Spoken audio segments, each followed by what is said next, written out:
How to make text-to-speech with Donald Trump's voice just for fun.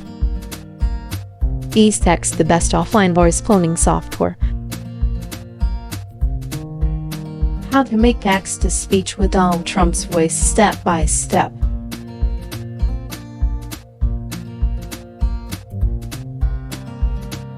Step 1. Create a text-to-speech project, and then download Donald Trump as voice.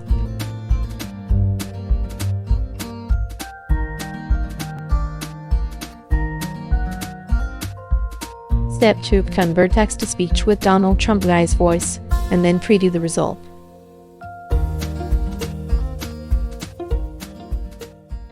Step 3. Export Donald Trump test result to audio file.